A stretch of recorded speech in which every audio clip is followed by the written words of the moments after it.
Bienvenue chez nous, dans ce bâtiment tout nouveau. Nous y sommes depuis 9 mois et je vous souhaite une excellente conférence en espérant que nous y apprendrons tous quelque chose aujourd'hui. J'ai organisé avec David Cruzon, Aude Castel et Katia Calmejane cette séance avec David Cruzon sur l'intelligence artificielle et son impact, ses perspectives, ses réalités et aussi ses fantasmes ou ses mythes dans le secteur sanitaire et médico-social. L'intelligence artificielle dans le champ sanitaire et médico-social se diffuse rapidement avec de multiples cas d'usage dans les parcours de prise en charge des patients, mais aussi dans la gestion du pilotage du système.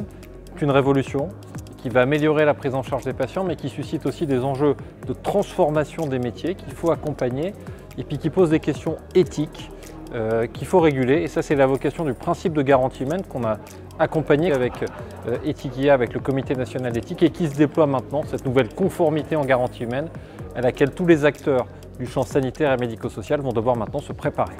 Dans ma vision, demain, l'intelligence artificielle doit nous permettre de mobiliser tous nos moyens au service des patients, au service des résidents, et donc du coup mobiliser l'intelligence artificielle pour que les flux administratifs, les flux d'informations soient optimisés et libèrent un maximum de temps et de ressources pour la relation soignante, pour la relation d'accompagnement.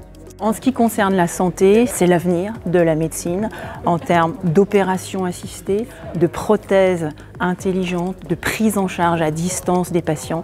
Bref, on voit rapidement que les applications, les enjeux sont nombreux. L'intelligence artificielle est en fait une véritable révolution technologique initiée par l'homme et pour l'homme. L'IA est vraiment le tremplin qui va permettre à la santé d'atteindre ses objectifs et même de les optimiser. Les études pour mettre au point un médicament pourraient être plusieurs années. On pourrait avoir un raccourcissement de ce temps, permettre de soigner plus rapidement des patients et avoir un coût moins élevé. Un petit pas de l'intelligence artificielle engendrera un grand pas dans la santé. J'ai adoré une conférence inspirante, sympathique, ouverte sur notre avenir, notre présent, et le lien avec les instituts de santé, avec la formation, la santé publique, avec nos populations de médecins, de soignants qui ont été très sérieusement secoués par l'épisode Covid et qui sont toujours en train de subir ce type de choc. Aujourd'hui, une conférence comme celle-ci nous aide à trouver des pistes de réflexion pour savoir comment on peut faire mieux, comment on peut faire de meilleure qualité, sans chercher systématiquement à aller ni dans l'économie, ni dans la baisse de qualité des soins. Nous sommes persuadés que l'assureur de personnes, l'assureur santé, doit demain prédire, prévoir, protéger l'ensemble de ses adhérents et clients. Pour ça, l'intelligence artificielle joue un rôle absolument clé parce que dans chacune de ces dimensions, l'IA peut aider à 3 conditions, et ce sont les 3 enjeux. D'abord, avoir une collaboration entre l'intelligence artificielle et l'intelligence humaine qui soit optimale. Deuxième point, avoir des performances qui permettent de faire en sorte que ça marche. Et troisième point, l'acceptabilité de ces solutions digitales par l'ensemble de la société, par les patients, par les clients, par les professionnels de santé. Voilà les 3 débats qui vont nous permettre de gagner et de véritablement progresser dans le monde de la santé digitale.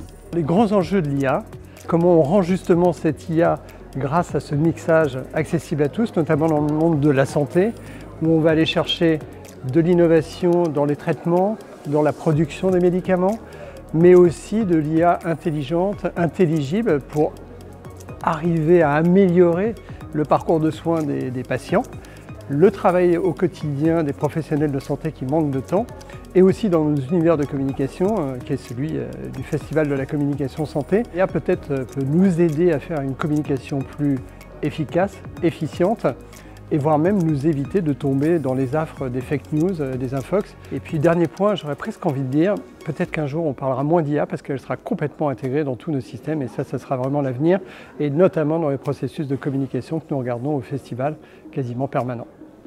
L'intelligence artificielle a toute sa place dans le domaine de la santé. Que ça soit sur le champ du médico-social ou du sanitaire, elle viendra servir un monde toujours plus performant, mais là où elle gagnera, là où il y aura un juste équilibre entre les enjeux de développement de performance grâce à l'intelligence artificielle, de juste diagnostic, de juste optimisation des organisations, c'est lorsqu'il y aura un juste équilibre avec et pour l'humain et redonner la place, les enjeux de là où l'humain peut apporter toute sa valeur ajoutée. Qu'est-ce qui va se passer en 2050, Et l'intelligence artificielle va bouleverser nos vies.